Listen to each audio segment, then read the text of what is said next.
topic, guys, to discuss with you about building a company. I'm very much interested to know your opinion on every step. And I found a very interesting infographics that might actually explain in a simple language how to build a company. So can you see my infographics? Yep.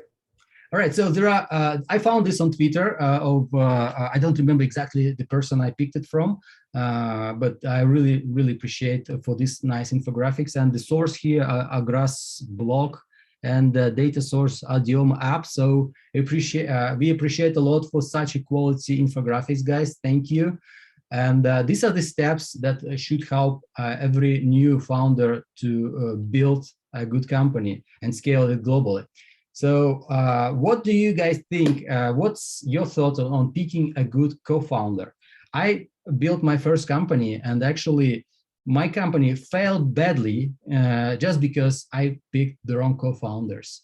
And I thank them for that because they gave me amazing learning, and I'm now very picky and invest a lot of time into picking the right co-founders. So this is a very important step to me. And just jumping into sexy project, as I did, is the wrong idea. You may deliver a lot, potentially succeed, but if you are not on good terms and have a common vision with your co-founders, your company is in trouble, and you have to have set expectations in the beginning. And in my specific case, put all your agreed stuff in writing and make it a contract, so you understand the rules of the game and they are written. So that is where I failed. I think this is where you may take this as a learning while building startups for your companies. Well, guys, Drew and Andrew, what's your thoughts on this? I mean, personally, I have a kind of a different perspective. As you guys know, I come in mostly in organizations, a lot of startups, it's like a fractionalized CMO. So I meet a lot of co-founders, and I come in and kind of to your point, everyone was very eager. They loved the idea, and they just kind of picked any Joe or Sally off the street. They were like, they look good. He's relatively qualified. He talked a good game. Great. He's my co-founder now. And I noticed that when you're in these conversations, they break down, that the original founder doesn't really know much about their co-founder, like their ethics, their passions, you know, their capabilities. Maybe they're a little bit more rough around the edges and they lack that kind of softer hand to guide employees. And I've noticed a lot of founders and co-founders are learning on the fly about each other, and it's breaking down terribly. So I think that's problem number one, is to your point, is like early vetting, right? Take the time, find the right co-founder, make sure it fits. Will there be bumps along the road? Sure. But let's try to mitigate risk, right? Let's make sure that, pardon my language, the guy you pick isn't a dickhead, right? Or she is a jerk, right? Let's pick a good person who's got those soft skills that we talked about earlier, that has passion, the sparkle in their eye, and can get things done. That would be my general advice. And I think too is, to the second one, is, let's say you do pick a co-founder and you guys are kind of doing the dating game, right? I don't know if I like how loud you eat your cereal in the morning, right? You know, is that really going to make or break the startup, right? Is your personal differences going to, do they matter? And I think that's something I've noticed personally, is a lot of co-founders have personal issues, and it's like, hey, this guy's the most qualified, or she's the most qualified to do this job. So what if she talks a little bit loud on the Zoom call? We can fix that, right? We don't need to start booting out executive people just for personal issues. And that's just my anecdotal experience, but that seems to be the trends I've noticed. That's awesome take on that. Andrew, what's your thoughts? So I do agree with Drew a lot on this topic.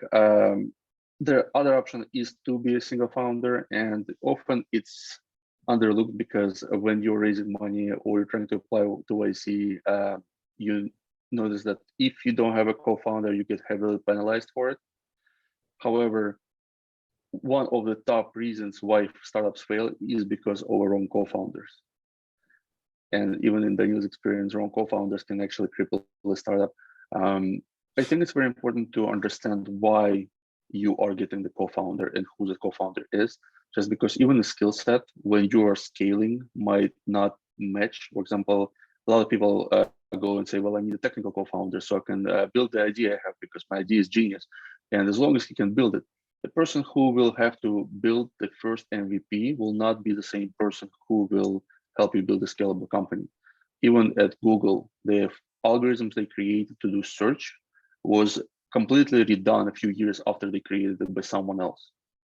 So you have to understand, why are you choosing the person you're with, how are you going to divide responsibilities, how are you going to divide equity, how are you going to keep everyone on track, and what's happening when someone doesn't perform.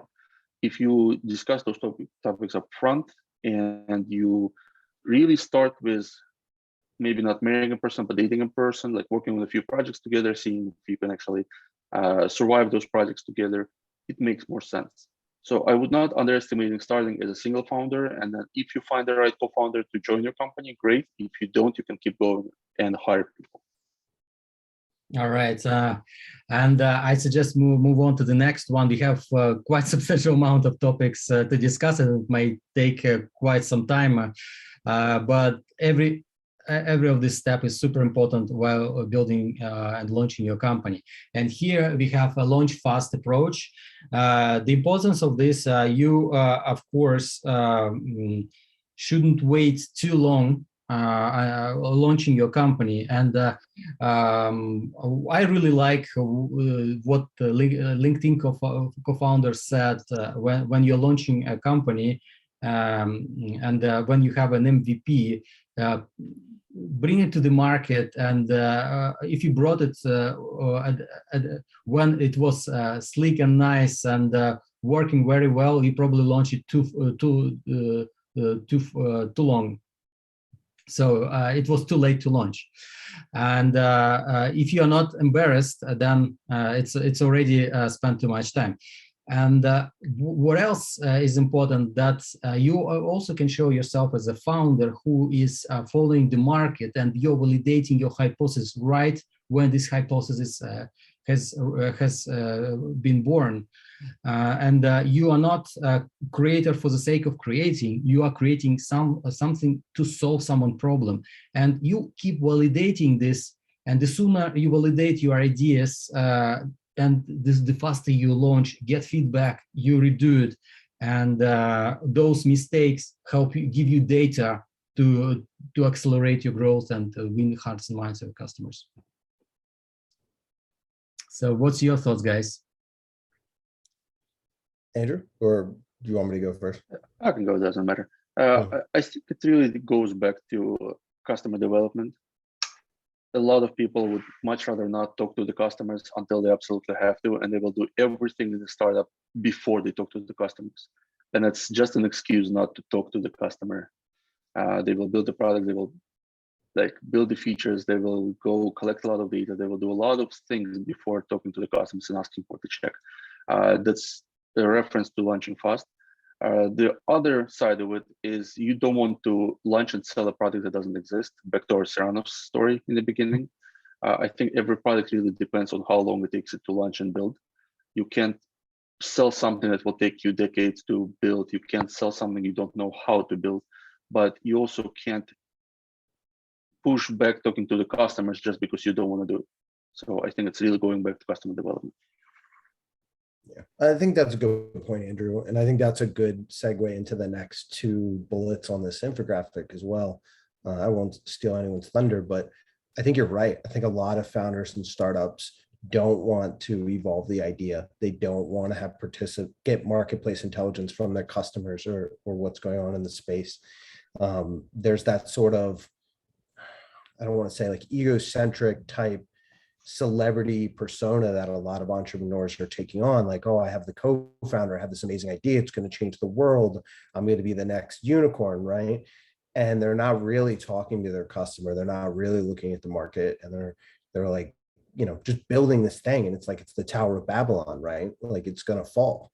And I see that as a pain point with a lot of entrepreneurs. And I don't know, just that's kind of my 2 cents. I don't know what you guys think about it. Yeah, I totally agree. And those few other points, let your idea evolve, understand your users. I totally agree with that. Not sure exactly what they mean here with letting your idea evolve, but I think it's important when you hear from the market that something has to be changed, and you faced some wall where you have to understand what to do next. This is maybe an opportunity to pivot and tweak your idea, tweak your business model. So this is where you can bring to the market what the market really desires to have, not just an idea for the product that you dream to build, but you don't know who is going to buy it. So understanding your users, to me, is talking to users. The first user of this solution might be yourself, or maybe your close friends or family, where you really desire to solve it for someone. And the deeper understanding you have about these pain problems or pains of your customers, the better solution you can provide. And in my specific, I wouldn't say case, but I would say my specific thoughts on that, when I meet entrepreneurs, they don't spend too much time on analyzing their customers, ideal customer profile. And this is where they're missing out a lot, because they spend so much time and money on their solution, and all of a sudden they have struggle with fundraising, they struggle with sales, they struggle with even marketing campaigns, but nobody is willing to buy what they're building. And they be building something beautiful, but it's a little bit to the right, to the wrong audience, or a little bit they're missing on something that they just didn't listen the audience enough to bring the right value to that. Yeah. What do you think, Andrew? Well, I think founders fall in love with their idea to a point where they will find, especially from a marketing perspective, you can always find evidence that your idea is true, even though it's not. And I think people fall in love with their ideas so much that they will always find a reason why it's true. I think founders have to really ask themselves why enough times until they really understand something. And once they do, there's many different ways to get there. So when you're talking about pivoting, if your vision stays the same, but you pivot how you're going to get there, it's much easier to do. And for example, it was a little bit too over complex right now. So let me simplify this in a way. If your goal is to improve climate change by reducing the temperature of the Earth, your why is because you want to make sure your children live in a better place. You don't want the natural disasters. There's lots of whys. But how you're going to get there is going to change depending on circumstances and your opportunities. Who's the ideal customer is going to might be changing as you're getting there, because you will need the funding. So you might find different people who have similar goals as you. So there are a lot of things that are going to change along the way, and you don't know them up front. But in the end of the day, you have to keep asking yourself, why are you trying to do something? Because if you keep pivoting just to make money, you will find yourself that you'll keep pivoting for the next 20 years and you're still nowhere. Yeah, no, I think that's a good point, Andrew. That's a really good point. I mean, this is a little outdated and maybe have a stigma, but I mean, we all know Jim Collins, right? We all went to sociology of management, good, the great, and why they fail. The pinwheel, right? I think you're right. A lot of startups just keep changing for that profitability. They don't keep the pinwheel moving. And it's really a detriment to themselves. They keep trying to adapt and change. And it's like, why are you doing this? Now, to your point, the how, yeah, it's going to change, right? The market might have some adjustments, but I think that's something a lot of startups forget. They either are to our earlier point, ossified in their idea and can adapt and be flexible, or B, they're schizophrenic essentially and jumping from idea to idea, chasing the almighty dollar. To what point, to what end, where they're crippled, right? There's no infrastructure.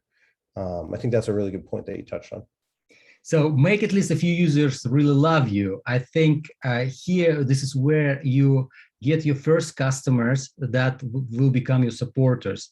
And if even they are not your paying customers, they might be your ambassadors who is really in love with what you're doing, and they have enough passion to speak about you on every corner and every situation, because they are supporting what you're doing, they like the solution, and then they want this to be on the market for others. So those supporters might become your ambassadors and might give you first credibility to the market. And the more you invest in those people, the more they give you that support. Your thoughts, guys? Oh, Andrew, I'm going to take the lead on this one. This one is probably the one that's going to upset me the most on this infographic. I've been staring at it the whole time. Um, as you guys know, I come into a lot of startups as a marketing advisor and things like that. Everybody at a startup, everyone I've ever met, they always want to go viral. They don't know their market or their consumer or their product. I'm going to be silly here. Let's say adult diapers, right? You have the brand new adult diaper in the industry. I have CEOs and founders and people saying, we're going to market to Gen Z on TikTok. We're going to make everyone love us. Dragnet, the whole internet, everyone's going to love our adult diapers. And it's like, Gen Z doesn't give a rat's backside, right, about your adult diapers. You're not targeting your right audience. Find your core group, find the users who engage with you, who really like your product, who are going to be ambassadors and are going to consume, give you that honest feedback and help your company grow. I think this is probably, for me, the most important one on this infographic. But again, I'm coming from a marketing lens. So it was actually interesting to me because I didn't know which way you're going to go in this one.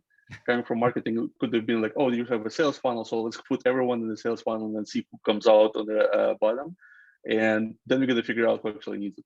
Or it could have been, as you said, go figure out what customers actually need. And for us, I have my company. We now work with Fortune 500 companies, and we have a lot of different stakeholders from different departments, from different functions in the company. And we look at them as every single one of them is a person who has their own personal problems, and they're trying to solve them.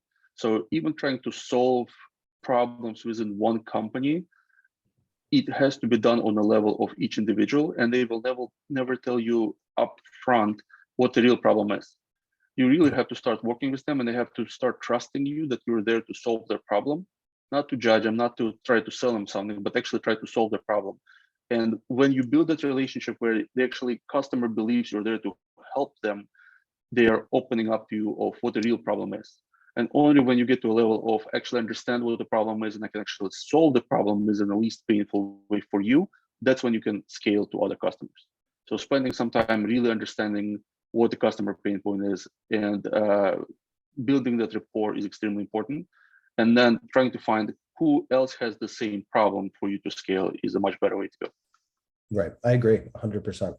So here we're coming to retaining your customers and giving surprisingly good customer service. In my opinion, this is where you can learn a lot from your customers, but at the same time, you can make them fall in love with your solution.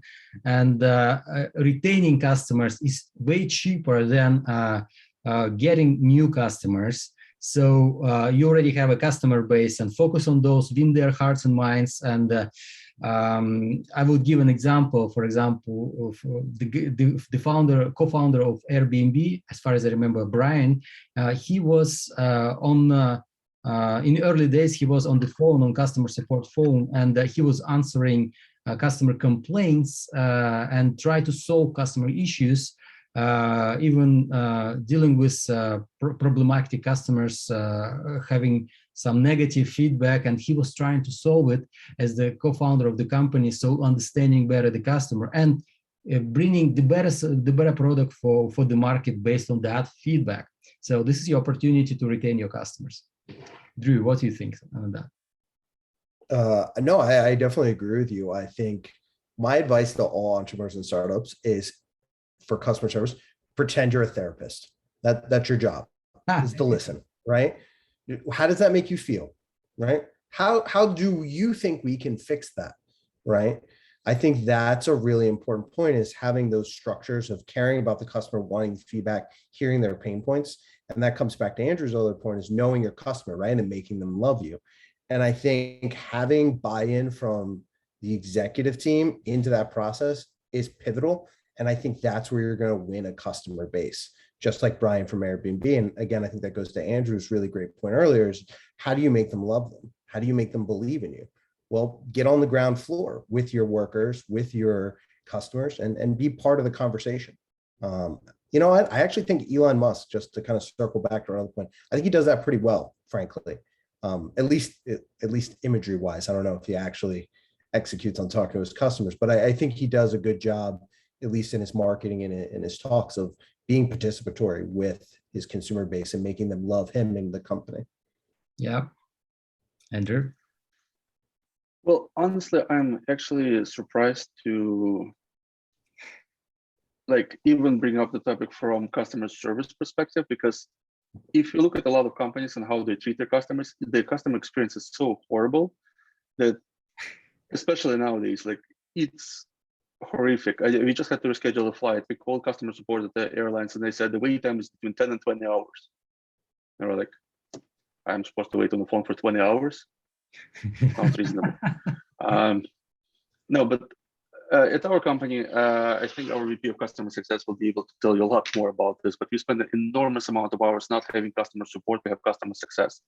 And what companies have to realize is that the sales bring you initial revenue, and that initial revenue is actually much lower than post-sale revenue. Customer success is responsible for entire post-sale revenue.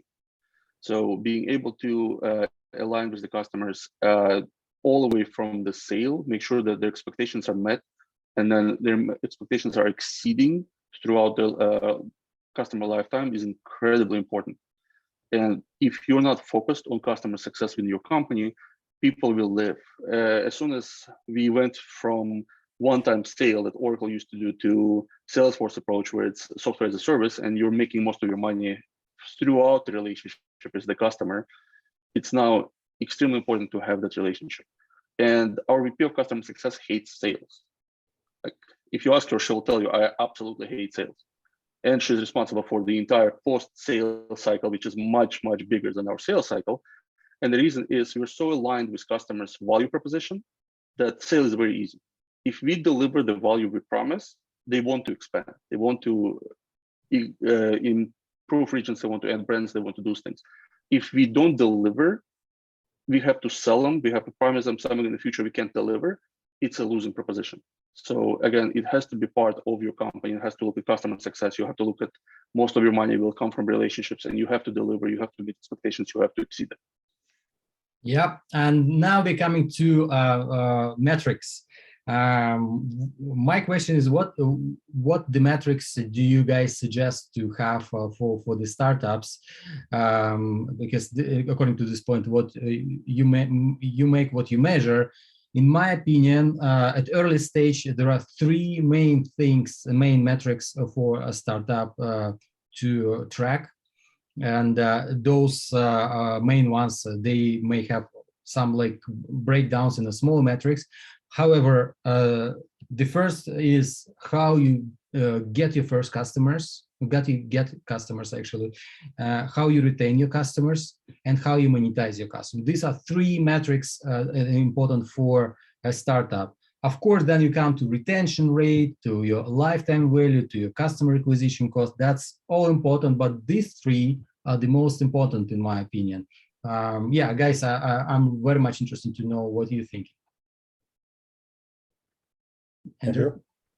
I will have a different perspective on the topic. So Facebook has this understanding of North Star, and the idea was actually created by Alex, who was their growth hacker, and he was in charge of the entire growth for Facebook. And the idea was that if you have more than one metric that's important to your company, then people start to have different perspective of what they need to do to meet all those different metrics. Because a lot of times they're in conflict to each other. If you're trying to get more customers to begin with, and then you're trying to get more revenue from those customers, people start losing perspective. So for us, we only have one key metric, and every other metric aligns with that one key metric. And that metric is even outside of our company. So our goal is to make sure that we measure our success in order of how much money or benefit our customers can see throughout the year. So if we increase the value for our customers, for example, if we are saving them or optimizing the processes and we're actually improving their businesses by 10 million a year versus 100 million, we see that if we build the technology that will help them go from 10 to 100, we bring them value. And this is where customer success is happy because they want to expand rather than us trying to sell them something. And it's much easier to go from company to company when they see that we're actually caring about them and bringing the value. And that's important because we have data analysts, we have engineers, we have data operations, we have a whole bunch of different departments. And when they ask themselves the question is, I'm building this feature, will that help companies to acquire their goals? If the answer is yes, let's do it. If the answer is no, why are you wasting your time? So spending things on just building features for no reason or doing things that don't help the customers accomplish their goals should not be a startup's perspective. Yeah. Yeah, I think that's a good point, Andrew. And just I'll be pithy before we go on to the next one. I think you touched on two things. One is doing intelligent action from data, right? Don't build something to build it, right? What does the data say? Is this right? Let's do it. I think that's an important element here. I think for me, though, is, and you touched on this earlier, is honesty with your data, right? You had mentioned, like, you can look at the data sheet and you can tell any narrative you want, right? There's always a story, especially from a marketing or sales team. I think, to quote Mark Twain, right? There's lies, damn lies, and statistics. Be honest with your data, right? If your data says you're failing here, be honest with that and see where the failure is and try to fix it. Don't try to muck and play with the numbers to make yourself look like you had a better quarter or you're going somewhere where you're really not. I think a really good example of this is WeWorks, right?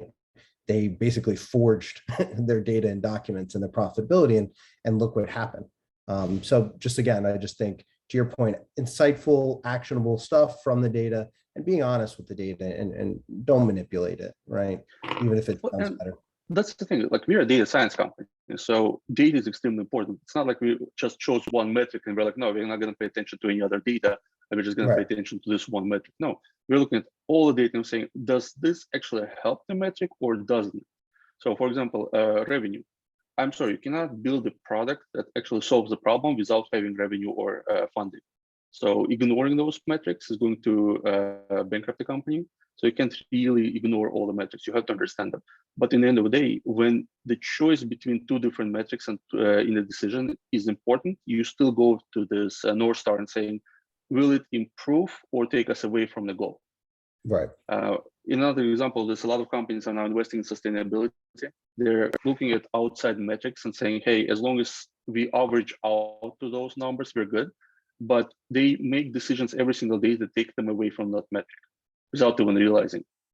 So not connecting the immediate KPIs to the top goal is a failure for a lot of different companies. In the end of the day, there will be so much to do for you guys when you're building a company, and you will have competing tasks, priorities, and all that comes to one single recommendation from us, from me as well. Just this strategy of 80-20. So invest 20% of your effort to get 80% of the results. Look at everything you do, and then pick first those tasks, those things where you invest your time, which would bring you 80% of the result. This really works, and it's not possible to do it for everything, but when you put an effort for most of the stuff, you get rid of those things that don't bring you value, don't bring you a good value. So let's move on, and let's discuss spend little. I think this is what they mean about lean startup. You may say something else if you believe it's something else. But as for the lean startup, I found really interesting. I have a really interesting finding from one founder I recently spoke with. They believe they're doing lean startup, but in fact, they are just saving money and in the end of the day, I want the founders to understand the difference between being lean and invest all your money into your growth, and being cheap, where you just save and you're trying to keep your money on your bank account without actually investing in your business. So without investing in your business, you will never take off. So just keep that in mind. And but being a lean, so it means that you don't buy a Ferrari right away. You don't have a $1 million salary per month or something like this.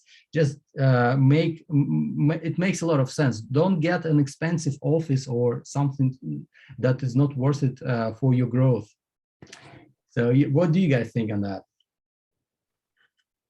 Andrew, you want to take the reins on it? Well, I think that each of those topics we can spend 10 hours discussing just because there's no simple solution to it. Spend little, as Daniel mentioned, it doesn't mean being cheap at all.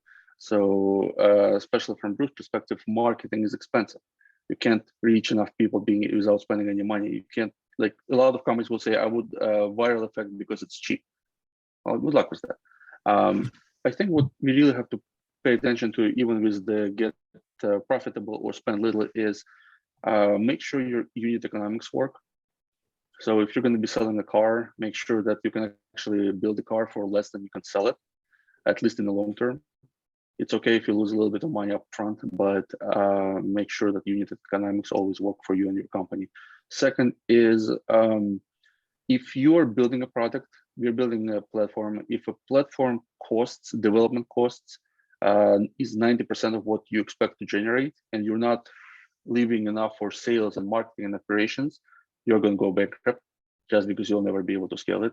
And third of all, you have to realize that as a startup, scaling is going to be extremely expensive. Building a product became cheaper over the last 10 years. You can now build it for probably 100 times less than it used to be. Scaling that product into market space is going to be 10 times more expensive. And you should really look at it that way, that you have to make sure that you have your unit economics, you have to scale, and you have to spend on sales. You have to understand that it will be very expensive. And you have to keep all of that in mind while you're building it. That's why it's very important to spend being as lean as possible to figure out if you have the right market fit, you're solving customers' problem, you understand your customers up front, but then be prepared to spend a lot of money when you're scaling. Yeah.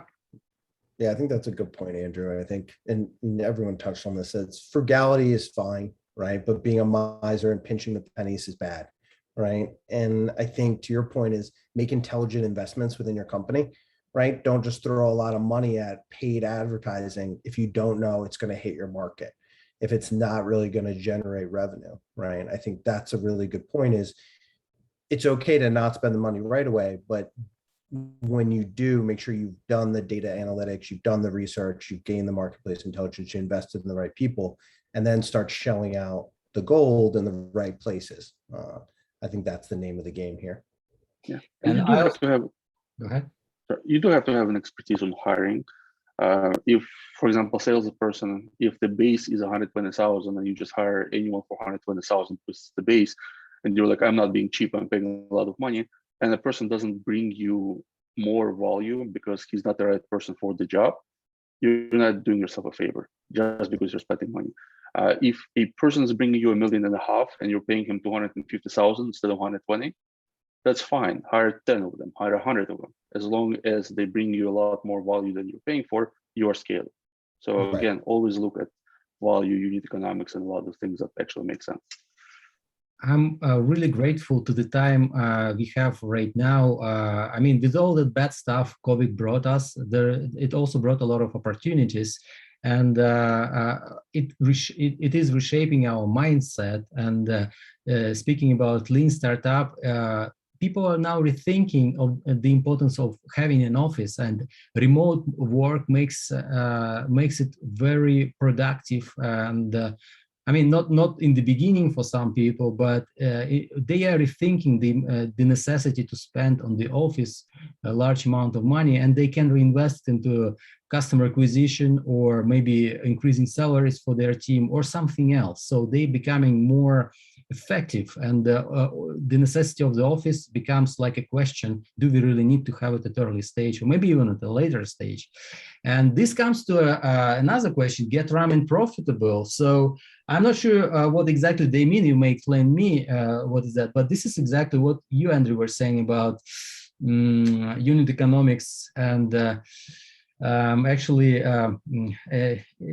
having your company, having revenue on your company, so you don't go bankrupt on what you're doing, and having your finances in place, so you have enough capital coming in to pay for the operations, for the growth of your company.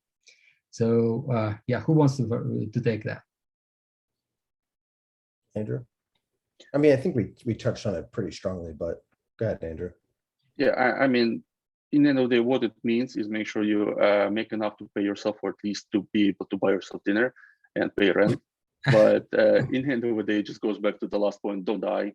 Don't take risks which will kill your company immediately. Take a lot of risks Amazon is taking millions of risks every single day. Anybody remembers Amazon Fire Phone knows how they can fail on a major scale after spending billions of dollars, but they don't make decisions that will kill them. That's one thing they're avoiding. Startups have to look at similar ways where in the beginning you're making decisions that will kill you if they don't go through, but try to do as many calculated risks as possible and still take risks. Yeah. So what do you guys do to avoid distractions? How do you focus on your business? What would you advise to the startup founders? Right now, for example, I can say that might relate to you and many other founders that I'm trying to be focused on the strategy, on things we need to be focused delivering. And at the same time, I have like last week, I had one day I had 16 Zooms during the day, and I also had to work on other stuff because I promised to my customers, to my partners, and I have to do it. It doesn't matter how much time it takes. I have to deliver because this is my reputation. And also I have some desires like everyone else. Like here in the picture, this guy might want to go on the beach, but he has to be behind the computer, and many other things. How do you focus? I mean, I think two things here. Like one, how I focus, and then my advice would be for entrepreneurs. I've noticed for me, a lot of the startups and entrepreneurs I work with, they get distracted with too many verticals, right? Like they're like, oh, and we're going to do this, and then after that, we're going to build this idea. And it's like, let's just focus on the first core idea here, right? Like you make widgets, you sell to widget lovers, right? Like, let's keep it really simple. And I think I see a lot of founders getting distracted, not just with like wanting to go to the beach, but they actually get distracted in the business, chasing all these different avenues or chasing down their CMO or their chief operations officer, meddling and micromanaging. It's like, that's not what you're supposed to be doing, right? Make 2 to 3 strong, good decisions today, put them on a Post-it note, Jeff Bezos style, get it done. And then you can go to the beach or whatever else you want to do. I think that would be my advice. And for me, getting distracted, I mean, personally, I'm a research freak. So I'll just go down on YouTube and learn, I don't know, let's say about like cryptocurrency breaking the Japanese market. And by the end of the day, I'm a World War II buff, right? Like I know everything there is about the Battle of Midway. So for me, it's putting time allocation to activities, right? If my job is to look up this, just look up that, just allocate that time to it. And that's it. Don't chase the rabbit down the hole like Alice.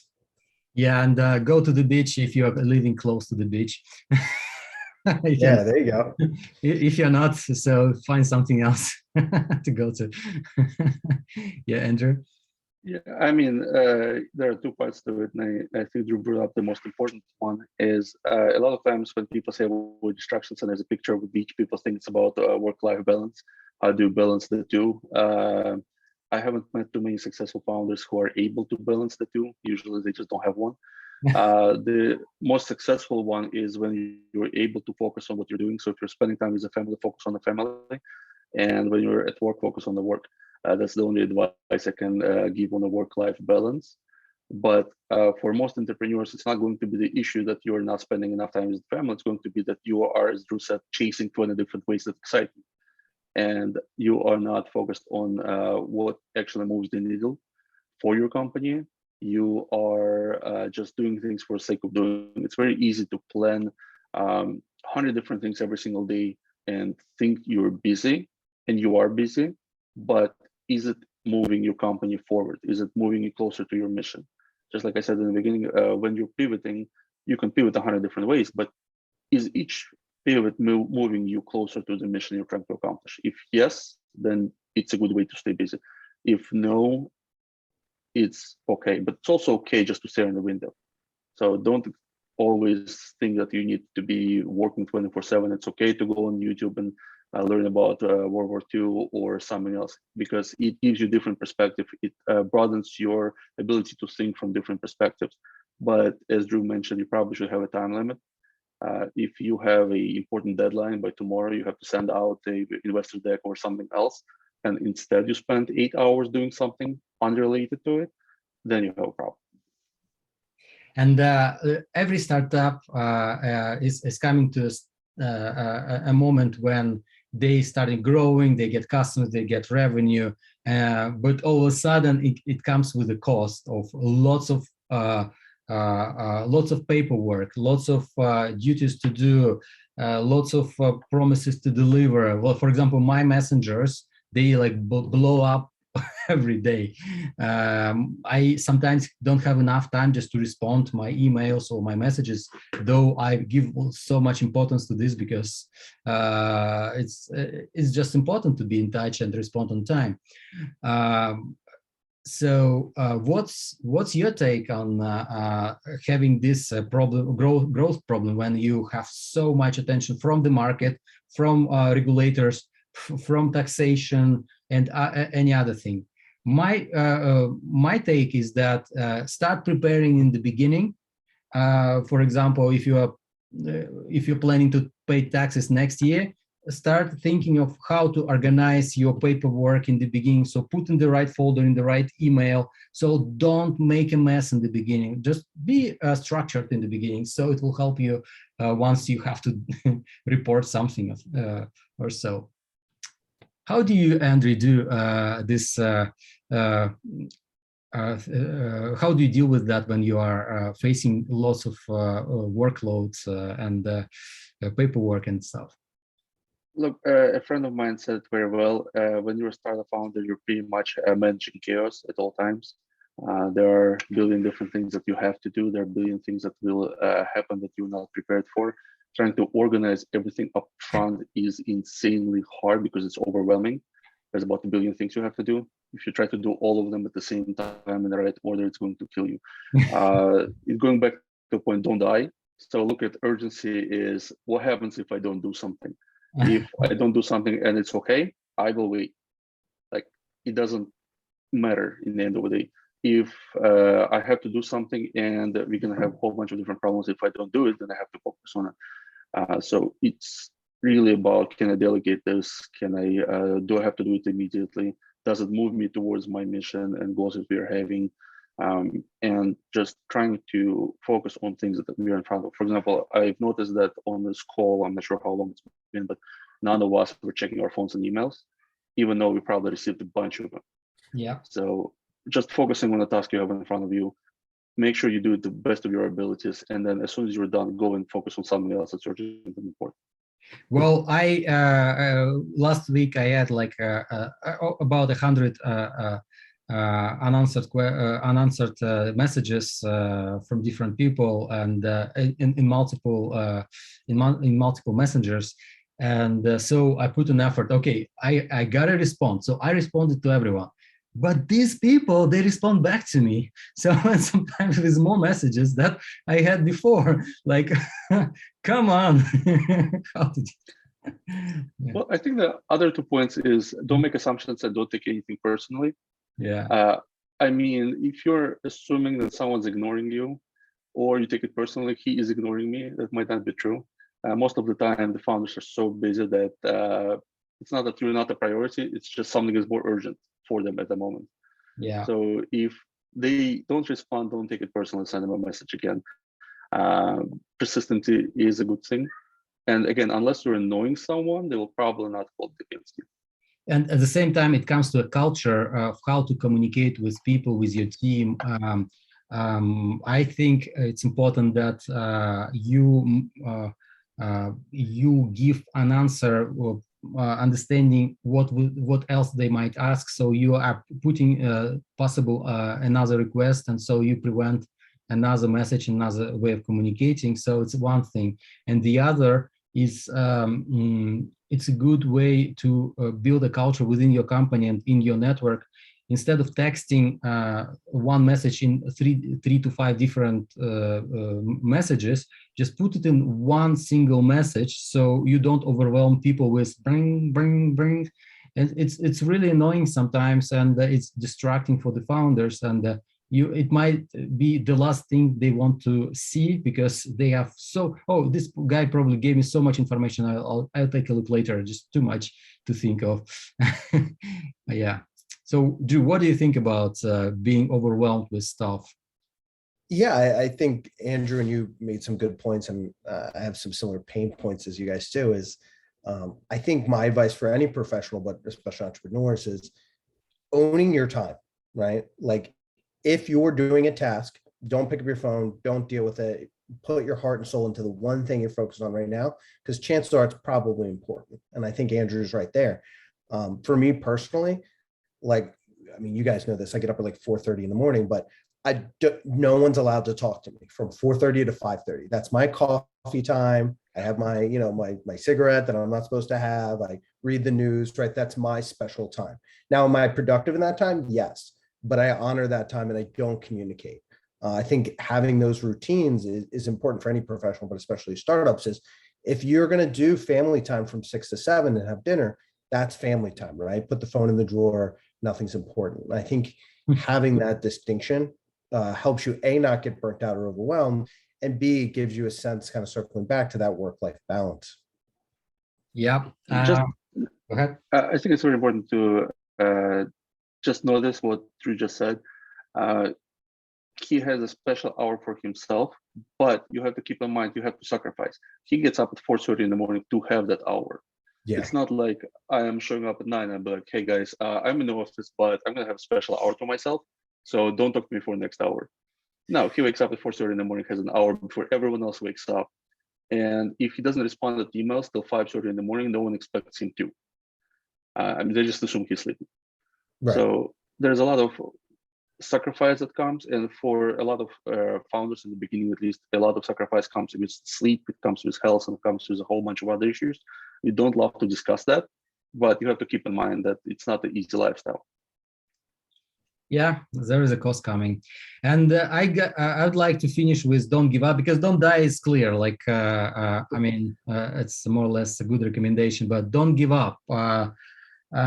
It might be a little cheesy that how they put it, but there is deep sense in it. And as a founder, you will meet so many people who would be saying like, "Oh, this is something you are you're unlikely to succeed. Like you are like taking on something really huge, or you are not the right person to this, or this is just a dumb idea to do. Why are you doing this?" Like, if you have a full like full speed and passion on what you are doing, and you really want to solve specific problem, don't give up. Like, really go for it. Find your way. You will make mistakes. You will find your way. You'll tweak things. And in the end of the day, this is your idea you believe in. You dream to solve this specific problem, and you have a solution to do it. So guys, how you deal with this don't give up thing, and when everything goes against you and you're not giving up, like what would be your recommendation to the global founders? Hey, do you mind if I step in first, Andrew? Go for it. Yeah, I think we've kind of touched on this in a lot of different ways, and I think you touched on a really good point just now. Is there's going to be detractors, right? They're going to be that white noise in the background when people say, "Hey, it's not going to work. It's this, that, and the other." I think differentiating between people's opinions and expert feedback is the most important element here, right? Like if your mom and dad or your friends saying, "Oh, it's a terrible business idea, but they make sandwiches at Subway," no disrespect, I love Subway, maybe they're not the best person to be giving you success or non-success feedback on your business. Now, if you have someone like you or Andrew, right, who's in my corner saying, "Hey, Drew, we love your idea, but we don't think it's scalable." Now that's someone to listen to, right? And I think that's where you have a healthy conversation. So you're not going to give up because you have the support, you have the good positive feedback, and you're getting input that's going to actionably make you grow. And then listening to the other people, right? Like that's going to make you give up. It's going to demoralize you. So just tune that out, right? Measure who you're listening to. That would be my advice for not giving up. And then I think Andrew really touched on this really, really well earlier, is you're going to have problems and mistakes, right? Being an entrepreneur, and this is maybe a little inappropriate, stop me if I'm going off the rails here, it's a lot like a street fight, in my opinion, right? You're going to get hit. You're going to lose a tooth. It's going to happen. But at the end of the day, like you're going to win the fight, right? You're going to win because you have to. It's your life, right? You're not going to give up on this. It is your everything, your breath. And I think entrepreneurs need to have a little bit of that kind of grit and gumption and say, look, there are going to be days where I get kicked in the mouth good and hard by the horse. But I'm not going to let that stop me because my why is so strong, or I believe this is going to make an impact in the world, or I have something to prove, whatever it is, right? I think remembering your why and knowing that, look, you're going to have tax problems, right? You're going to have some guy who maybe embezzles and takes the staplers, right? Because he was a bad co-founder. But like, that means you're moving in the right direction, right? If you're not failing, you're probably not doing anything right, to be realistic. That's kind of my soapbox speech. I'll step down for my TED Talk now. That's a good one.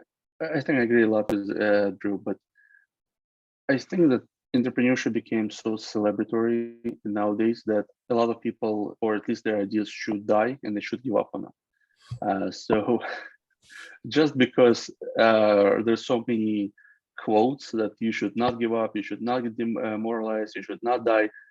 For most of the ideas that people present, they should die. That's where it's going to why. Why are you doing this? And your why shouldn't be I'm trying to make some money or I'm trying to be a startup founder. It should always be about changing something for the better or solving the problem that needs to be solved. And in that case, there's another statement that's not on here, is always be closing. And I think that people take it a little too personally and they start telling their idea to everyone. And they're trying to get feedback from everyone. As Drew mentioned, if you are trying to get feedback from someone who is not in the industry, doesn't face the problem, doesn't understand the possibility or startups, and you're getting their advice of what you should be doing, that's probably not something you should be discussing. If you're with a family and the family is not in the industry, talk about stuff that's relevant to them. Don't try to justify to them what you're doing. But surround yourself with the right people and put yourself in the right environments where you will succeed. And that means getting the hard feedback of you're doing something wrong, and here's what you should be doing. But at the same time, you have to understand that you're the only one who spent that much time understanding the problem and working on the solution. So you can't possibly expect someone to understand what you're doing from 10-minute conversation that you're having with them. So again, it's a very complex topic, but the easiest answer to it is surround yourself with the right people, put yourself in the right environment, and don't talk to everyone about your idea and try to get them to agree with it. Yeah, your grandma might support you, but she might not understand what you're doing at all. So yeah, she might give you some money too, but doesn't mean she's your right customer. Exactly. Yeah, triple F. All right. I think the last point, just totally agree with the author of this sketch or this drawing. This understanding your users is super important. So put a lot of effort into understanding your customers, understanding your users. This is where you will succeed. Guys, I think we had an amazing first news podcast with some deep recommendations for our international founders. We'll continue doing this every Wednesday. Sometimes might work on other days, but we'll stick to Wednesdays, same time. And if you have questions to us and you have specific topics for us to discuss, put them into the comments. We will definitely have a look on that, and the best ones might be on this international news, and your questions might be answered. Thank you, Andrew. Thank you, Drew, for your great personalities and your answers, your ideas and recommendations. I look forward to seeing you next week, and have a great the rest of the day. You too. Bye, everyone. Bye, guys.